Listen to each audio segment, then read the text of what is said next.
오늘 우리에게 내주실 하나님의 귀하신 말씀 신약 성경 에베소서 3장 1절에서 9절의 말씀 되겠습니다. 우리가 서로 교독하도록 하겠습니다. 이러므로 그리스도 예수의 일로 너희 이방인을 위하여 갇힌 자 된 나 바울이 말하거니와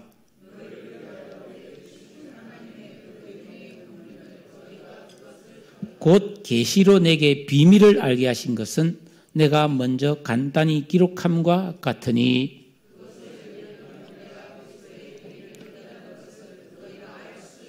이제 그의 거룩한 사도들과 선지자들에게 성령으로 나타내신 것 같이 다른 세대에서는 사람의 아들들에게 알리지 아니하셨으니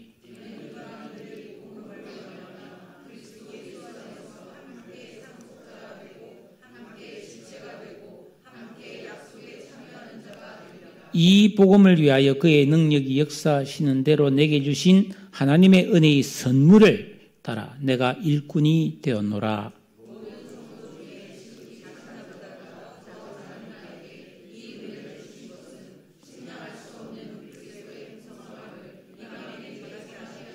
다 함께 영원부터 만물을 창조하신 하나님 속에 감추어졌던 비밀의 경륜이 어떠한 것을 드러내게 하려 하심이라.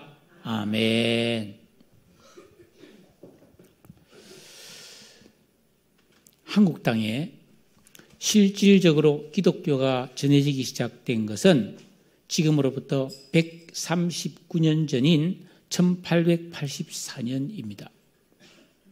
지금 뭐 이제 70대도 있고 80대도 계시니까 그리 오랜 기적은 아니죠.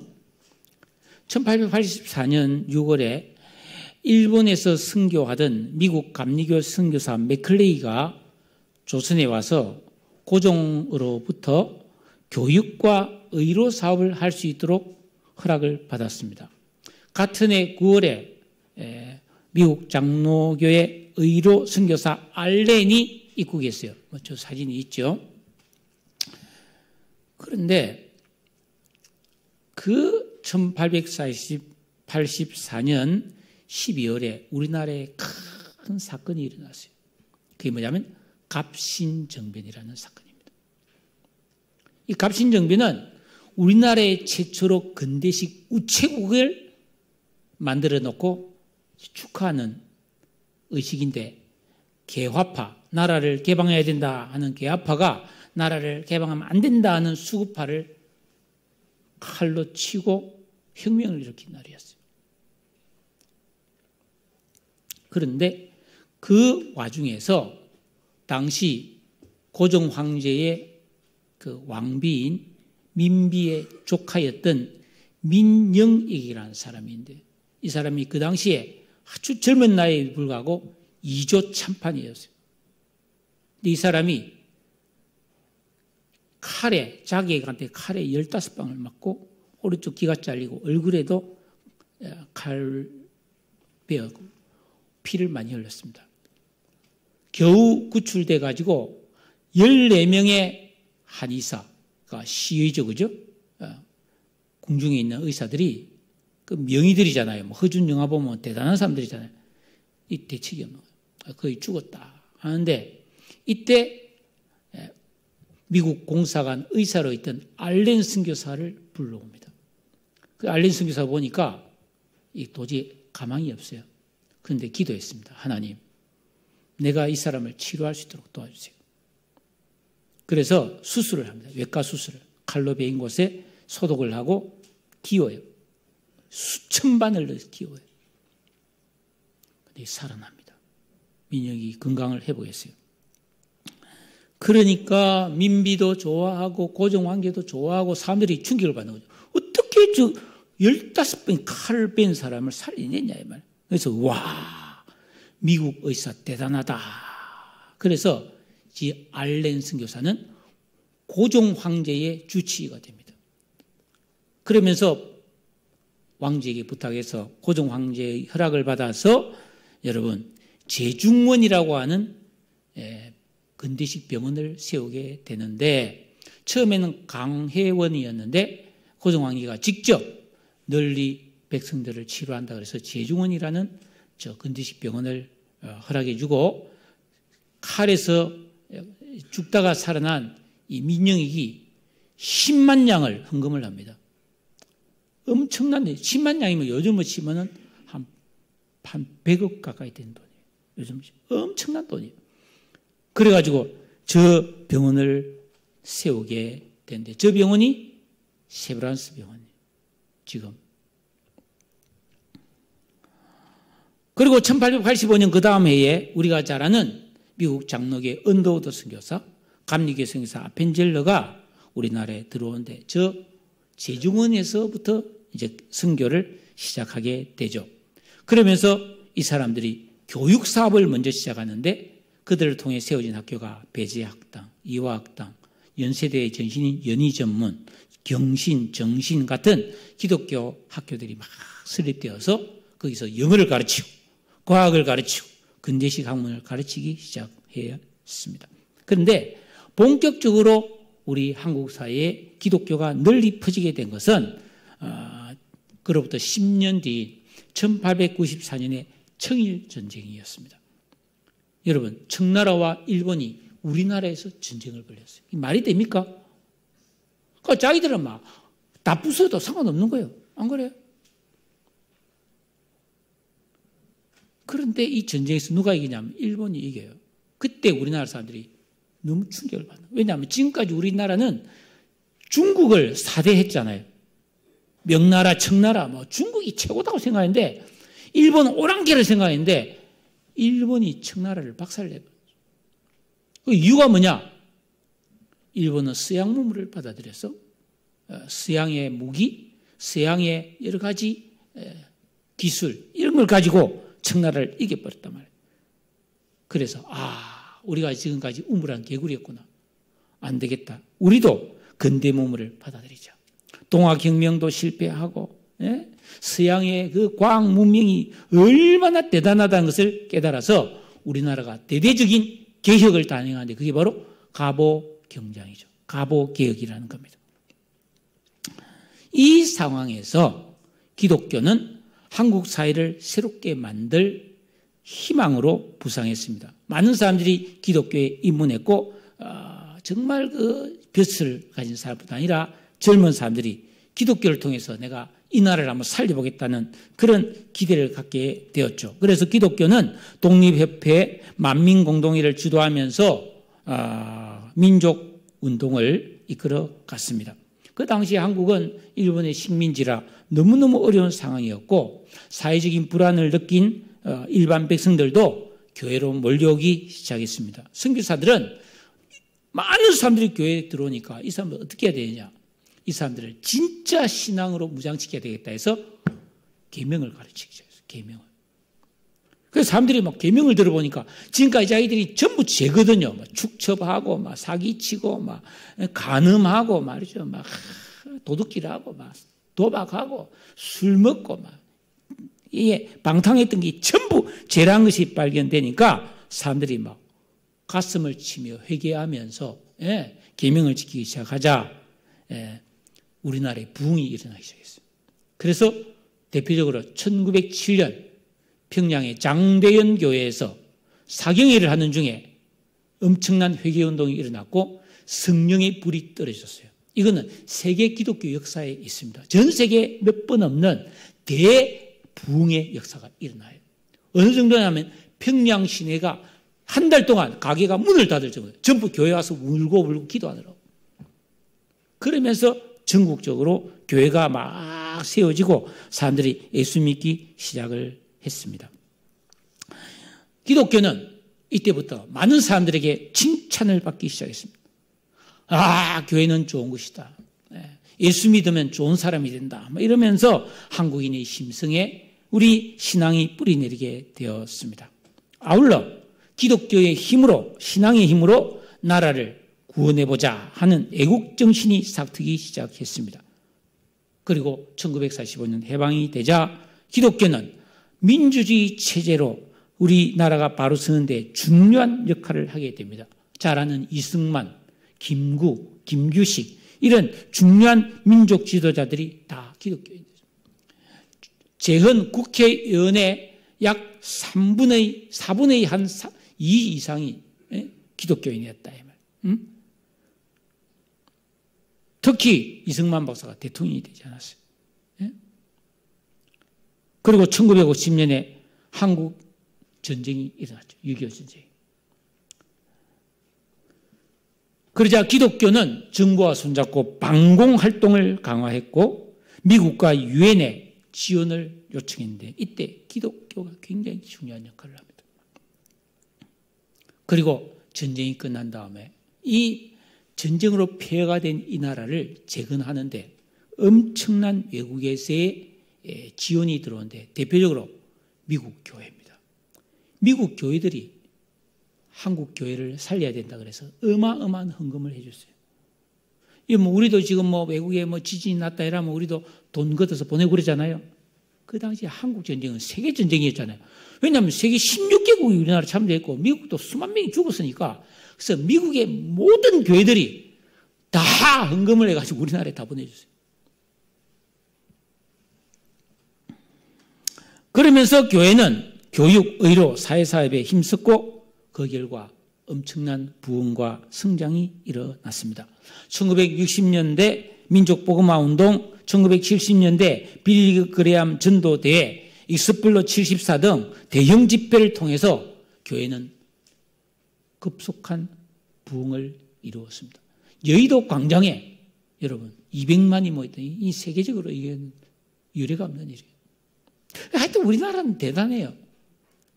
우리나라는요, 신라 시대에 불교가 들어왔잖아요. 불교 세계 1등. 인도보다 불교가 더 발달합니다. 조선시대에 유교가 들어오잖아요. 중국이 유교의 본산인데 우리나라 유교가 더 발달해버려요. 전 국민 제사 들고 난리 나버려요. 우리나라에 기독교가 백상위권에 들어왔습니다. 세계에서 1등 돼버립니다. 하여튼 특이한 민족이고 대단한 민족이죠. 전국 방방곡곡 우리가 지금 고속도로를 달리다 보면 어느 마을 교회 없는 마을이 없잖아요. 이런 나라가 세상에 어디 있겠습니까? 그래서 한국 기독교는 세계 기독교의 모범이요 희망이 될 정도로 부흥했습니다. 많은 그리스도인들이 여러분 사회의 중요한 지도자로 성장했습니다. 그런데 지금은 어떤가? 지금은 누가 뭐래도 교회가 점점 줄어드는 시대다. 교회를 떠나는 사람이 생기고 문 닫는 교회가 생기고 세상 사람들은 교회를 신뢰하기보다는 비난과 걱정을 하고 있습니다. 왜 이렇게 되었는가? 이거는 기독교인들이 신앙생활에서 뭔가 잘못된 이유가 있습니다. 저는 그것을 우리나라가 1970년대 후반 80년대 초에 교회 부흥운동을 하면서 계명을 벌였기 때문이라고 보게 됩니다. 그런데 우리가 알아야 할 사실은 이런 현상이 한국 교회만의 문제가 아니라는 것입니다. 우리보다 먼저 기독교의 꽃을 피운 영국과 유럽 교회, 청교도 정신으로 세계적인 모범 국가였던 미국도 교회가 쇠퇴하여서 여러분 큰 대형 교회가 이제는 20-30명의 노인만 남아있는 교회가 된 것, 그런 현상을 우리는 보지 않습니까? 지금 현재 기독교가 가장 부흥하는 곳은 남미입니다. 남미. 브라질 같은 데 엄청난 대부흥이 일어나고 있어요. 왜 이런 일이 벌어지는가? 기독교 역사 사회학자들의 연구에 의하면은 한 국가가 못 살다가 소득이 높아져서 경제가 발전해서 국민 소득이 2만 불이 올라가면은 사람들이 교회를 떠나기 시작한다는 통계가 있습니다. 왜냐하면은 먹고 살기 위해서 빠둥빠둥 하다가 조금 여유가 생기면은 돈을 써야 되니까. 그걸 가지고 먹고 마시고 즐기는 쾌락을 추구하는. 왜 그럴까요? 사람은 아담 안에 있는 악한 지각과 감성을 갖고 있기 때문에 어려울 때는 쥐야 하다가 좀 살만하면 나여 이라는 거예요. 자기를 위해 살아버려요. 이게 세계 기독교 역사를 보여주는 것이죠. 그러나 그럼에도 불구하고 교회는 어떤 상황 속에서도 거룩을 지키고 같은 시대 사람들에게 복음을 전해야 합니다.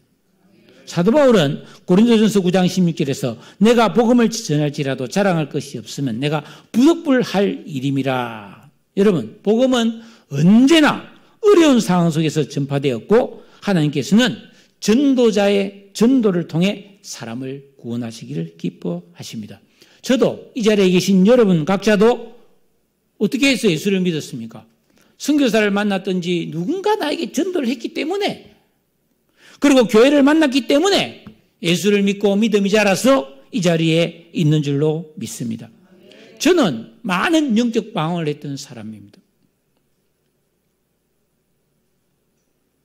저는 어릴 때부터 인생이 뭔가에 대한 고민이 많았던 좀 스타일이었어요. 특히 젊은 시절에는 굉장히 그것 때문에 방황을 많이 했습니다. 근데 어느 날 믿음 좋은 청년들을 통해서 나를 좀 교회에 데려달라 부탁했고, 저는 20대 중반에 본격적으로 예수를 믿기 시작했습니다.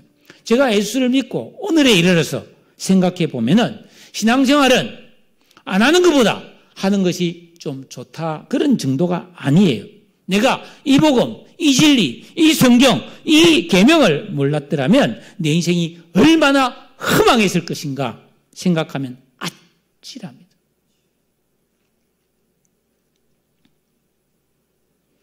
저는 지금으로부터 5년 전 겨울이 추웠어요. 근데 그 추운 겨울이 이제 12, 1, 2, 3, 뭐 한 4개월간 겨울이잖아요. 근데 그 2017년에서 18년 겨울은 있었는지 없었는지 내 기억이 없습니다. 왜냐하면 그때 너무 깊이 말씀에 들어가 있었거든요. 추운 겨울을 몰랐어요. 그리고 코로나 시대. 다들 힘들다 하는데 힘들었죠. 그렇지만 행복하게 보냈습니다. 왜냐하면 좀 더 깊이 말씀을 볼 수 있을 거예요. 나를 택하여 구원해 주신 하나님께 너무 감사하고, 또 내가 신앙이 어릴 때 방황할 때 나를 붙잡아주고 섬겨주고 말씀으로 양육해주고 친절하게 나를 돌봐준 목사님, 또 교사인 집사님, 또 동료 청년들에게 정말 감사해요. 그러고 보니까 내가 그들에게 정말 감사 표현을 못했구나, 그런 생각이 들어서 내가 한번 감사를 좀 표현하는 방법을 찾아봐야 되겠다, 그런 생각을 좀 해봤습니다. 여러분, 이 시대가 비록 복음을 전하기 어려운 시대이고 사람들이 교회에 나오기를 꺼려하는 것이 사실이지만, 우리는 믿지 않는 사람들에게 예수 그리스도가 필요하다는 것을 알려줘야 되고, 예수님을 잘 소개해서 그들이 회개하고 구원을 얻도록 도와주어야 합니다. 그런데 쉬운 일이 아니에요. 왜냐하면 우리가 살아가는 이 사회가 예수를 믿지 못하게 하는 강력한 문화로 지금 무장되어 있기 때문에. 한번 생각해 보십시오. 지금으로부터 한 3, 40년 전, 1980년대, 이전에 사람들에게 질문을 합니다. 인생이 뭡니까? 인생에서 가장 중요한 게 뭐라고 생각합니까? 물으면 대부분의 사람들이 좋은 사람이 되는 것이라고 말했어요. 내가 우리 가족에게 좋은 남편이 되고, 나 좋은 아내가 되고, 좋은 자녀가 되고, 내가 직장에 시집가면 우리 회사를 정말 사랑하고 회사를 발전시키는 좋은 직원이 되겠고, 나라와 민족을 위해서 애국자가 되겠다. 즉 이기적인 삶을 살지 않는 것이 자기 인생의 목표라고 다들 대답했어요. 그런 사람들에게는 복음 전하기가 너무 쉬웠습니다. 그렇습니다. 예수를 믿으십시오. 예수를 믿으면 당신은 좋은 남편이 될 수 있고, 좋은 아내가 될 수 있고, 좋은 자녀가 될 수 있고, 좋은 사회인이 될 수 있다고 말할 수 있었습니다. 많은 사람들이 그 말을 듣고 교회를 나왔습니다. 그런데 지금은 어떻습니까? 21세기 포스트 모던 시대라고 하는 이 시대는 정말 너무너무 많이 바뀌었어요. 우리 생활이 첫째 바뀌었습니다. 우리 생활 스타일이 완전히 바뀌었습니다. 저는 지금도 가끔 이렇게 뭐 차를 몰고 볼일을 보러 뭐 서울을 갔다가 회의를 하고 막 이렇게 한강 다리가 막히 있고 막 돌아올 때 내가 생각해, 야, 참 내가 어릴 때 10원 주고 시내버스 타던 시대가 있었는데, 예? 대학 다닐 때 막 회수권, 토큰 가고 버스 타던 시대가 있었는데, 내가 지금 자가용을 몰고 이 서울 한강 다리를 건너고 있구나. 참 많이 변했구나. 그걸 느껴요. 그런데 이 세상이 변한 것보다 더 많이 변한 게 사람들의 마음입니다. 요즘 사람들에게 당신의 소원이 뭡니까? 인생을 어떻게 살기를 원합니까? 물어보면 사람들은 자기의 소원이 경제적으로, 신체적으로 자유로운 것을 원한다. 나 자신이 행복해지는 것, 내가 원하는 삶을 사는 것, 뭐 버킷리스트, 내가 죽기 전에 꼭 이루고 싶은 것을 이루는 것이다. 뭐 이런 식으로 말하고 있습니다. 왜 이렇게 변했는가? 이것이 21세기 포스트 모던 시대의 세상 풍조요 문화입니다. 이게 현실입니다. 자기중심적, 아무에게도 간섭받지 않고 나만의 행복과 자유를 추구하는 이 시대의 사람들에게 어떻게 예수 믿으라고 전하겠어요? 그런데 그래도 우리는 우리가 믿는 이 복음만이, 예수 그리스도만이 유일한 진리임을 알기에 그들에게 부득불 전도를 해야 하는 것입니다. 그래서 우리 교회는 지난 20년간 해마다 봄, 가을에 해피데이 태신자 전도를 해왔습니다. 그러면 이제는 세상이 변했잖아요.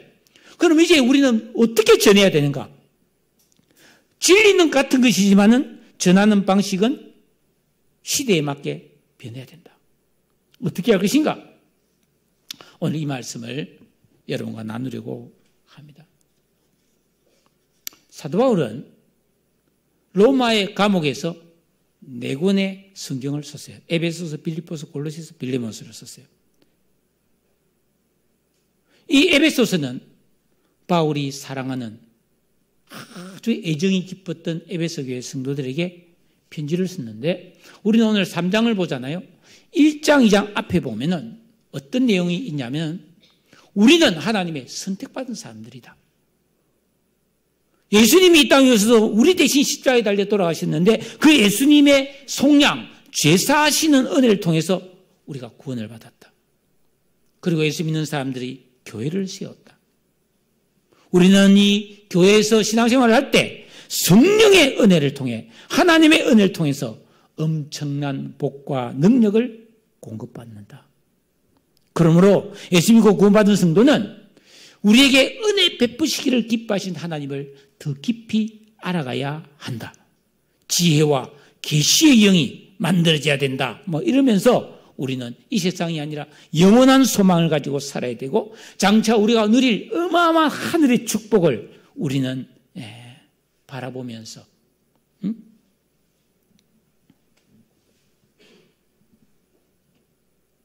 내가 받은 구원, 예수 믿고 구원받은 것, 이거 자체에만 만족하지 말고 더 좋은 성도로 하나님을 기쁘시게 하는 삶을 살아야 된다는 이야기를 강조했습니다.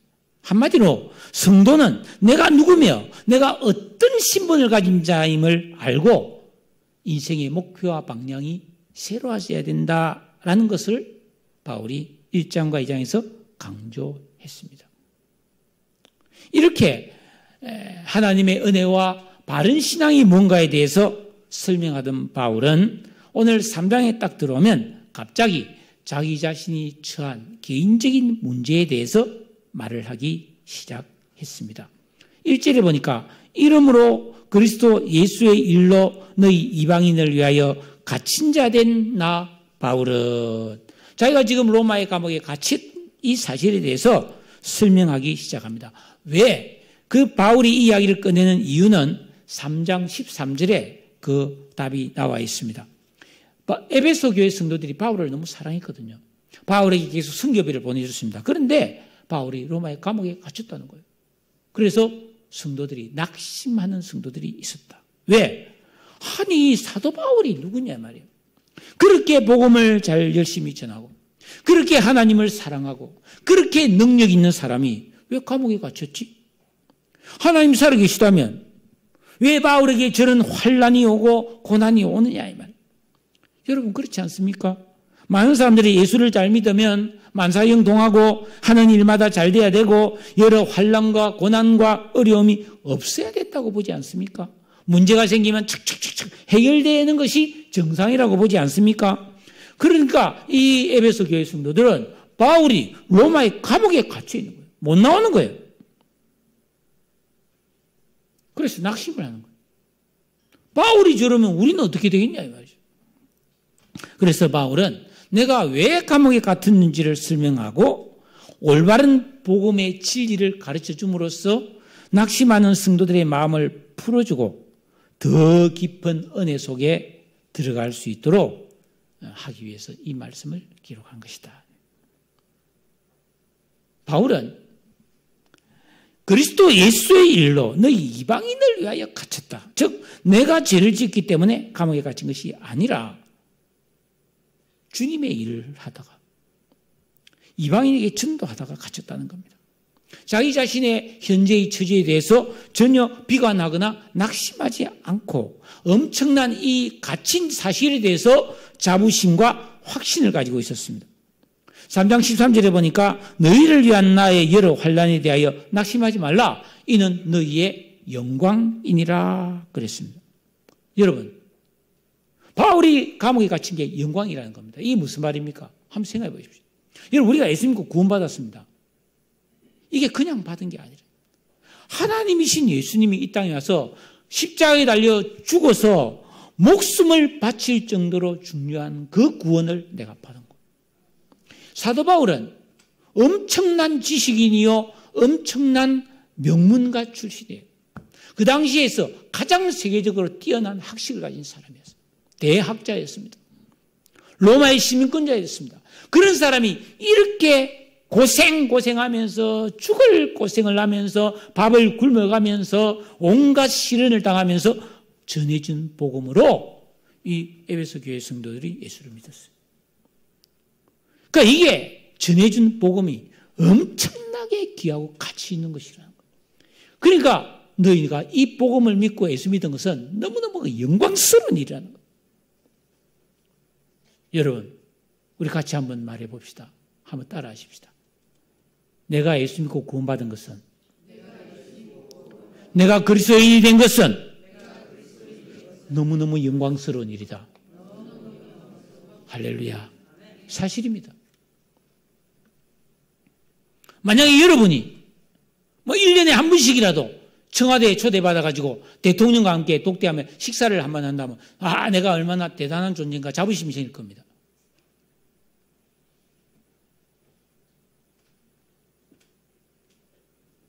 우리는 그 정도가 아니에요. 하나님 나와 함께 하시고 우리는 영원한 천국의 시민이 된 줄로 믿습니다. 우리 의식이 좀 바뀌어야 합니다. 사도 바울은 이 영광스러운 복음을 사람들에게 전해주기 위해서 어떤 시련과 환난도 감수했고 자기가 지금 감옥에 있는 거 내가 그 영광스러운 일을 하다가 지금 감옥에 갇혔다는 거예요. 전혀 이게 부끄러운 일도 아니고 낙심할 일이 아니고 오히려 기뻐야 될 일이라는 것입니다. 여러분 그렇습니다. 사람을 살리려는 복음을 전하려면 이 세상에서 환난을 당할 수밖에 없습니다. 왜냐하면 사람 살리는 일이 그렇게 만만치 않잖아요. 여러분 지금 너도 나도 대학생들이 다 의사 되려고 하는데 의사가 되면은 일단 명예가 있고 돈을 벌잖아요. 왜죠? 사람 살리는 일이니까. 아무리 많이 배우고 대단한 사람도 몸만 봐보세요. 아이고 의사 선생님이 알았어. 누워. 옷 벗어. 옷 벗는 거예요. 마취 시킬 때니까 가만히 있으세요 하고 마취 딱 재워놓고 배 따고 등 따고 머리 따고 다 땁니다. 골도 쪼개고 그러잖아요. 의사니까. 사람 살리는 건 어마어마한 일이에요. 여러분 소방관이 사람을 구출하다가 얼마나 많이 죽습니까? 불 속에 들어가잖아요. 우리는 코로나 유행 시절에 그 코로나에 걸린 사람을 치료하기 위해서 간호사와 의사가 이런 막 방호복을 입고 그 땀을 흘려가면서 막 밥 먹을 시간도 없이 죽을 고생을 하면서 그렇게 사람을 치료하는 것을 봤지 않았습니까? 왜죠? 사람 살리는 일은 그럴 만한 가치가 있기 때문에. 우리가 예수를 전파하는 것은 생명을 살리는 일이고 사람들에게 진리를 가르치는 너무나 중요하고 영광스러운 일임을 믿으시기를 바랍니다. 근데 이 일을 하면은 사람들이 싫어해. 왜죠? 핍박합니다. 왜냐하면 공중무새 잡은 마귀가 사람들의 마음을 혼미하게 하고 있기 때문에 세상은 빛을 싫어하게 되었다는 것입니다. 그러나 우리가 알아야 될 것은 우리 모든 교회와 성도는 어떤 저항과 어떤 반대가 있더라도 우리는 이 영광스러운 복음을 전해줘서 사람을 살려야 돼요. 약 먹기 싫어요. 수술 받기 싫어해도 살려야 돼요. 여러분, 암 환자가 그 막 방사선 치료, 항암 치료하면서 막 머리 빠져가면서 막 구토해가면서 온 입에 막 그냥 다 터져가지고 그잖아요. 목구멍이 다 흘러가지고 음식을 삼킬 수 없어요. 먹으면 따가워서 목이 따가워서 견딜 수 없어서 못 먹는 거예요. 그렇지만 살기 위해서 그렇게 하잖아요. 여러분, 이 복음은 영원한 지옥에 빠진 사람을 살려내는 하나님의 영광스러운 이런 치료임을 여러분 믿으시기를 축복합니다. 우리는 이 수고 좀 해야 됩니다. 그런데 문제는 사람은 본능적으로 환난과 고생을 싫어하잖아요. 특히 이즘 시대는 힘든 것을 끔찍하게 싫어하는 시대죠. 직업이 없어도 공장에 안 가는 거예요. 힘들다는 거지. 그런데 바울은 모진 고난과 환난을 감수하고 전도자의 삶을 살았던 거예요. 왜? 바울이 어떻게 그럴 수 있느냐? 오늘 이 핵심 내용이 바로 이겁니다. 사도 바울은 내가 이렇게 모진 환난과 고난을 당하고 감옥에 갇히고 매도 맞고 굶주리고 잠 못 자고 강도를 당하고 이런 고난을 통해서도 이걸 내가 포기하지 않고 내가 이 복음을 전하는 이유는 내가 그리스도의 비밀을 깨달았기 때문이다.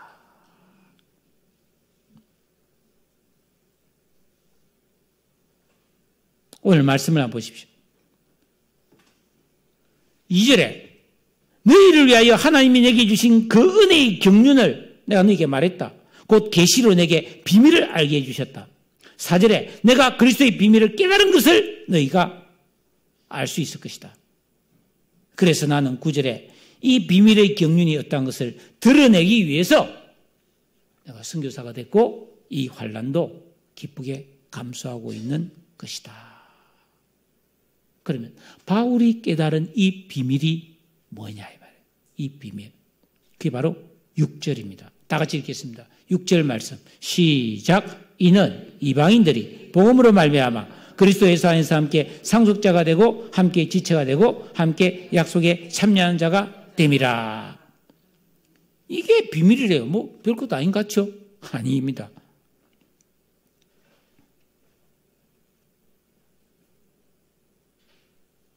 이스라엘 사람들은 오랫동안 하나님이 우리만 선택했다. 우리만 구원을 받았다. 우리만 하나님의 백성이다. 다른 것들은 전부 다 버림받았고 다른 것들은 인간도 아니다. 그래서 상종을 안 했습니다. 사람 취급을 안 했다니까요. 바울도 그렇게 생각했습니다. 근데 바울이 부활하신 예수님을 만나고 하나님 말씀이 보는 눈이 열렸어요. 눈에서 비늘이 떨어져 나가고. 그래서 바울이 그 하나님의 계시의 말씀을 통해서 깨달은 사실은 아니다. 하나님은 세상을 모든 사람을 다 사랑하신다는 것을 깨달은 거예요. 하나님이 세상을 이처럼 사랑하사 독생자를 주셨으니 이는 그를 믿는 자마다 멸망치 않고 다 영생을 얻게 하려 하심이라. 누구든지 예수 믿으면 너와 내 집이 구원을 받으리라. 이 비밀을 바울이 깨달았단 말이에요. 여러분, 이 교회라는 것이 얼마나 놀랍고 위대한 줄 아십니까? 교회는 건물이 아니에요. 예수님을 나의 구주로 모시고 사는 믿음의 사람들의 모임이 교회입니다. 내가 교회고 여러분이 교회입니다. 우리가 함께 교회입니다. 모든 그리스도인이 모이면 교회입니다. 구원받은 성도는 영원한 하늘의 가족입니다. 예수님께서는 이런 교회를 세우기 위해 십자가에 피 흘려 죽으셨습니다. 여러분이 정말 깨트리기 힘든 고정관념이 하나 있습니다. 내 가족, 내 핏줄입니다. 그런데 안타깝게도 내 가족, 내 혈육, 내 핏줄, 내 남편, 내 아내, 내 자식, 내 부모 이 땅에 살 동안만 유효한 겁니다. 그렇잖아요. 그러니까 남편이 죽거나 아내가 죽으면 재혼한다고 욕한 사람 아무도 없어요. 왜? 죽으면 끝이거든. 관계 끝. 그리고 우리 천국에 갔다. 아이고 내 남편, 아이고 내 아내 없습니다. 천국은 완벽한 존재이기 때문에 개체로 살아갑니다. 천사와 같아요. 여러분 천국에서 천사, 남천사, 여천사 결혼했다는 말 들어봤어요? 없어요. 천사는 혼자서 자족하는 존재인 거예요.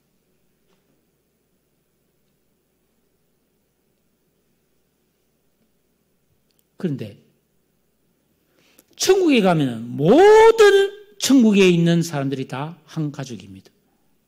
모든 가족이 지금의 부부나 지금의 형제 자매들보다 더 친밀한 하늘 가족이 되는 것을 믿으시기를 바랍니다.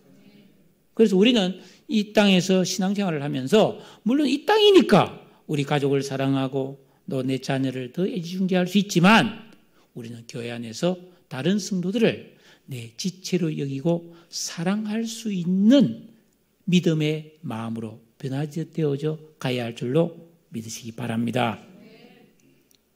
예수님이 이를 위해 죽으신 거예요. 그러니까 바울은 오늘 말씀 5절에 보니까 이 사실은 다른 세대에서는 사람의 아들들에게 알리지 않았다. 하나님이 이 비밀을 가르쳐주지 않았던 거예요. 오랫동안 하나님만 알고 있었다는 거예요. 그런데 예수님이 와서 십자가에 달려 죽으시고 부활하셔서 이 땅에 교회가 세워지면서부터 이 진리를 가르쳐준 거예요. 이방인에게도 복음이 전해져서 이방인도 하나님의 백성이 될 수 있다는 것을 가르쳐준 거예요.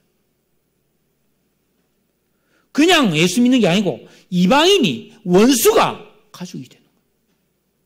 남남이 혈육보다 더 절친한 영원한 하늘 가족이 되어버린다. 오늘 본문에 보면은 이 비밀이란 말이 3절, 4절, 9절에 3번 나옵니다.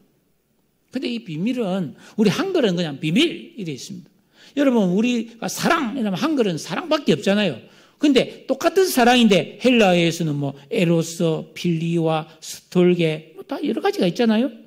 그것처럼 비밀도 두 가지가 있어요. 첫째 비밀은 영어의 시크릿이라는 비밀이에요. 이 비밀은 비공개, 숨겨진 거예요. 꽁꽁 숨겨놓고 비밀이다 이런 거예요. 그런데 이 복음의 비밀은 미스테리입니다. 미스테리. 예수님은 이런 분이고 하나님은 이런 분이고 사람은 이런 존재고 딱 가르쳐주는데도 뭔 소리인지 모르는 거예요. 하나님이 깨닫게 해주지 않으면 못 깨닫는 이 비밀이에요. 우리가 맨날 성경 읽지만 잘 모르겠다 뭐 그렇게 말하잖아요. 왜냐하면 비밀이기 때문에요. 근데 이 비밀은 성령의 은혜가 있어야 깨달아지는 거예요.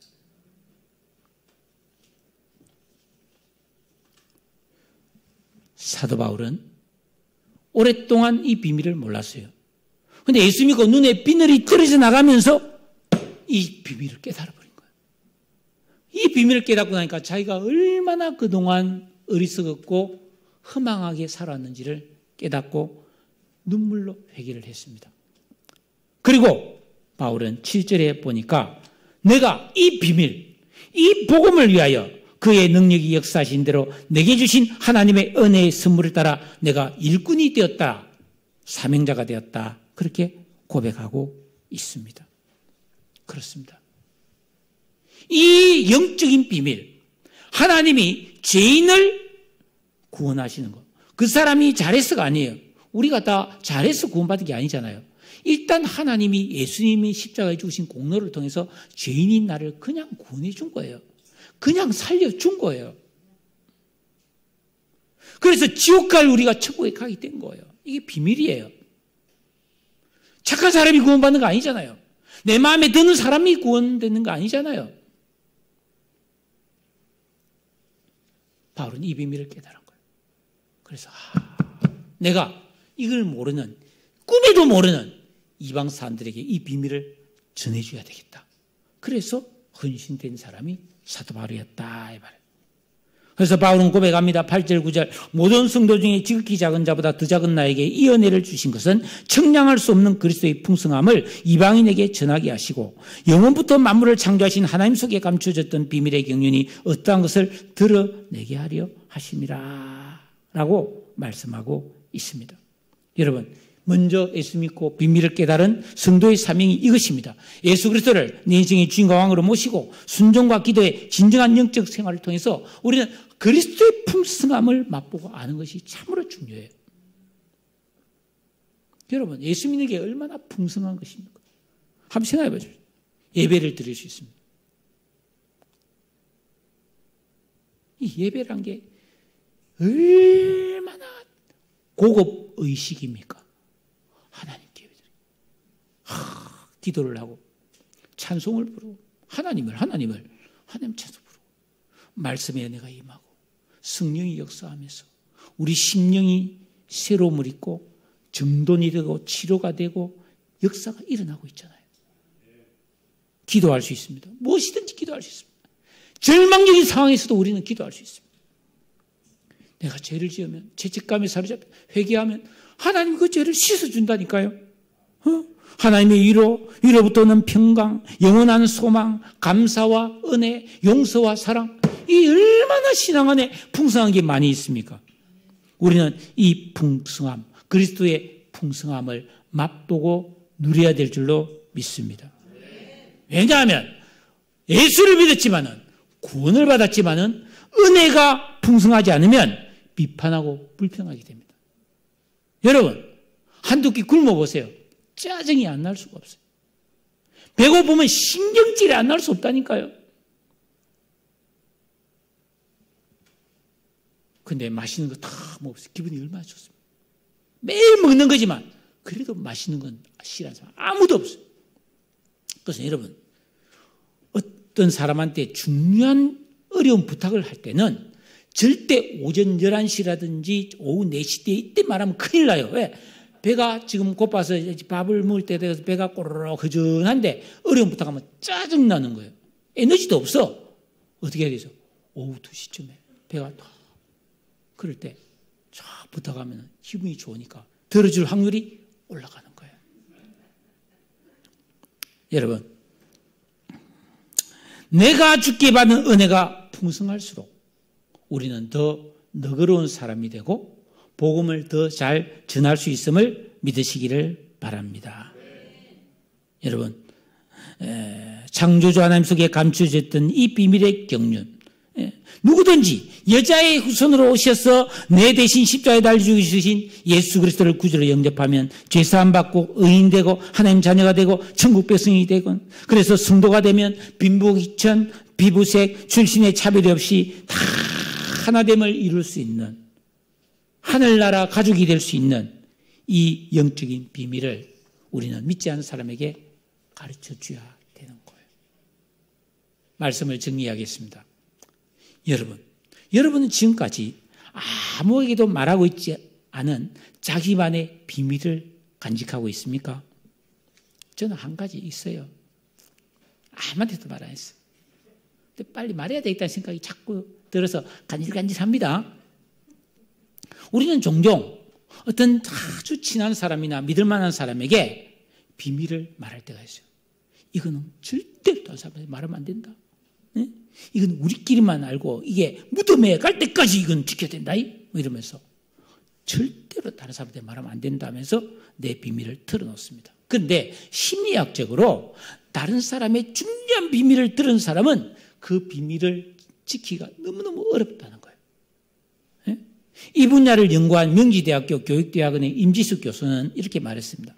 사람은 다른 사람이 비밀을 알게 되었을 때 스릴과 흥분을 느끼고 그걸 다른 사람에게 공개함으로써 그 사람이 깜짝 놀라는 모습에 스릴과 흥분을 느끼고 싶어 한다는 거예요. 그러면서 내가 어떤 다른 사람이 이 비밀인데 말이야 하고 딱 말하면 내가 뭔가 중요한 사람이 된 것 같은 기분을 느낄 수 있기 때문에 비밀을 말하고 싶은 엄청난 유혹을 받는다는 거예요. 그리고 또 내가 어떤 비밀을 들었잖아요. 그래서 절대 그 비밀을 말하면 안 된다고 상대방이 말하면서 내한테 말하면 그래 내가 비밀을 말하면 안 되지 하고 지키려고 하면은 이 굉장히 신경 쓰인다는 거예요. 왜냐하면 우리 생각은 할 일이 많잖아요. 이것도 하고 저것도 해야 되는데 이 비밀을 지키고 하려면 생각을 하고 있어야 되잖아요. 생각 정신줄을 놔버리면 비밀을 말해버리니까 정신줄을 안 놓으려고 비밀을 말 안 하려고 팍 하기 때문에 굉장히 뇌에 부담을 주게 된다. 실제적으로. 그래서 비밀을 유지하기 어렵고 어느 순간 그냥 조금 마음이 느슨해지면 비밀을 말해버린다는 거예요. 여자의 83%, 남자의 92%가 자기는 비밀을 잘 지키는 사람이라고 생각하는데 실험에 따르면 전혀 아니라는 거예요. 영원히 비밀을 지킨 사람은 한 명도 없다는 거예요. 근데 놀라운 그 연구 결과는 여자, 남자 중에 누가 비밀을 잘 말할까요? 남자였어요. 대부분 여자를 생각하는데 아니, 남자가 훨씬 더 비밀을 잘 말하는 것으로 실험 결과가 밝혀졌어요. 자, 그런데 제가 오늘 하고 싶은 이야기는 우리 구원받은 그리스도인들은 다 뭐예요? 그리스도의 비밀을 들은 사람이라는 거예요. 고린도전서 4장 1절에 사람이 마땅히 우리를 그리스도의 일꾼이요 하나님의 비밀을 맡은 자로 여길지어다. 우리는 다 하늘에 속한 그리스도인으로서 사람의 영원한 운명을 결정하는 비밀을 가지고 있습니다. 한번 생각해 보세요. 사람들은 다 뭐 돈 많이 벌고 성공하고 막 행복하게 사는 게 제 일이라고 생각하는데 우리는 비밀을 알고 있어요. 야, 그렇게 살아봐. 너 죽으면 지옥이야. 이거 알고 있잖아요. 이거 엄청난 비밀이에요. 사람들은 몰라.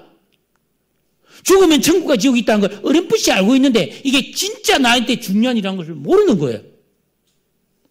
그 우리는 뭐예요? 이 비밀을 알고 있으니까 야, 그게 아니야. 너 그런 식으로 잘 먹고 잘 살고 백날 해봐. 너 죽어. 그럼 지옥 가는 거야. 하고 이 비밀을 확실하게 가르쳐 줘야 된다는 거예요. 골로새서 1장 26절에 보면 이 비밀은 만세와 만대로부터 감추었던 것인데 이제는 성도들에게 나타났고 하나님이 그들로 하여금 이 비밀의 영광이 이방인 가운데 어떻게 풍성할 것을 알게 하려 하심이라. 이 비밀은 너희 안에 계신 그리스도니 곧 영광의 소망이니라. 우리는 비밀을 알고 있어요. 이 세상에 내가 못 배웠어. 이 세상에서 내가 가난해. 내가 이 세상에서 별로 뛰어나지도 않아. 막 살다가 막 병도 걸리고 실패도 하고 막 상처도 많이 받았어. 억울한 일이 많아. 그래도 괜찮아. 예수만 제대로 믿었으면 천국 가서 영광을 누리는 거야. 영생을 누리는 거야. 흰옷 입고 황금길을 다니는 거예요. 거기다가 막 그 자기 마음을 기경하고 깨어있는 신앙이 이르는 사람은 해와 같이 빛나는 천국에서 왕노릇 하는 거예요. 이 영광의 소망이잖아요. 이 땅에서는 비록 내가 남자로 태어나서 여자로 태어나서 억울한 일도 있고 부잣집에 못 태어났고 교육 제대로 못 받고 이상한 사람 만나가지고 고생도 많이 했고 괜찮아. 예수 믿고 구원받으면 그 다 해결되는 거예요. 참 행복을 누리는 줄로 믿으시기 바랍니다. 이 영광의 소망인 거예요. 우리는 이 소망을 우리가 알고 있는 거예요. 그래서 우리는 뭐예요? 가난한 사람, 병든 사람, 힘든 사람, 고생하는 사람, 억울하다고 생각하는 사람, 나가 불행하다고 생각하는 사람, 겉으로는 멀쩡한데 속으로 속앓이 갖고 있는 사람에게 가서 예수 믿고 구원받으면 그거 다 해결된다. 천국에 가봐. 영광스러운 존재. 아무 걱정 근심 없는, 치유와 뒤도 없는, 질병 고통이 없는, 눈물이 없는 그곳에서 영원히 행복하게 살 수 있는 이 영광의 소망을 우리는 가르쳐 줘야 되는, 이 비밀을 가르쳐 줘야 되는 거예요. 그게 몰라, 사람들은. 우리는 이 비밀을 아는 사람이란 말이에요. 그러니까 우리는 이 비밀을 꽁꽁 감추고 아무에게도 말하지 않고 그러면 안 되는 거예요. 이 비밀은 널리 퍼뜨려야 되는 이상한 비밀인 것입니다. 그래서 바울은 골로새서 4장 3절에 이렇게 말했어요. 또한 우리를 위해 기도해 주세요. 하나님이 전도할 문을 우리에게 열어주사 그리스도의 비밀을 말하게 하시기를 구하라. 내가 이것을 위하여 매임을 당하였노라. 그리하면 내가 마땅히 할 말로서 이 비밀을 나타내리라. 바울은 비밀을 나타내기 위해서 나는 이런 고난을 받고 있다. 따라합시다. 성도는 비밀을 아는 사람이다. 전도자는 비밀을 퍼뜨린 사람이다. 오늘부터 가을 해피데이 전도가 시작됩니다. 여러분, 해피데이 전도는 행사가 아니에요. 우리 사명입니다. 비밀 모르는 사람에게 비밀을 가르쳐주는 특별한 기간이다. 여러분은 비밀을 아십니까? 아시죠? 창조 때부터 하나님만 알고 계시던 이 구원의 비밀. 누구든지 예수 믿으면 구원을 받아요. 구약시대는 안 그랬어요. 할례 받아야 되고, 구약시대는 제사 드려야 돼요. 짐승 바쳐야 됐어요. 아니요. 신약에 누구든지 예수만 믿으면 구원받는 거예요. 만약에 여러분이 이 비밀을 잘 모른다, 확신반 성경부에 들어오세요. 제가 확실하게 이 비밀을 여러분에게 정리해서 알려드리겠습니다. 여러분이 이 비밀을 깨달았습니까? 그러면 퍼뜨리세요. 숨기면 안 됩니다. 감추면 안 됩니다. 우리는 이 비밀을 전할 때 하나님을 기쁘시게 하고 나는 매우 중요한 영광의 사명을 감당하는 주님의 일꾼이 되는 것입니다. 여러분, 이 비밀을 들으면 그 사람에게 하나님의 은혜가 임합니다. 그 사람, 영원히 죽을 사람이 살아나는 것입니다. 여러분, 죽을 사람 살리면 우리나라에서 뭐 의인상줍니다. 그렇잖아요. 네? 그 청주 오송에 그 전에 홍수 났을 때 건져준 사람, 물에 빠진 사람 건져준 트럭 기사 엄청난 복을 받았어요. 엄청난 상을 받았어요. 현재 자주에서 막 신형 트럭을 주고 막 그랬잖아요. 사람 살리는 건 대단한 일이에요. 여러분, 우리는 이 비밀로 사람을 살릴 수 있습니다. 우리가 이 비밀을 말하기 시작하면 하나님이 기뻐하십니다. 성령이 역사합니다. 여러분, 이 비밀을 말하는 것은 포스트 모던 시대의 좋은 전도법입니다. 왜냐하면 포스트 모던 시대가 어떤 시대라고 했어요? 내가 중요하다. 내 자신이 원하는 삶을 살고 싶다. 나는 자유하고 싶다. 그래, 맞다. 예수 믿어야 그래야 된다. 예수는 뭐예요? 우리를 자유하게 하잖아요. 예수는 진짜 나를 행복하게 만들어주잖아요.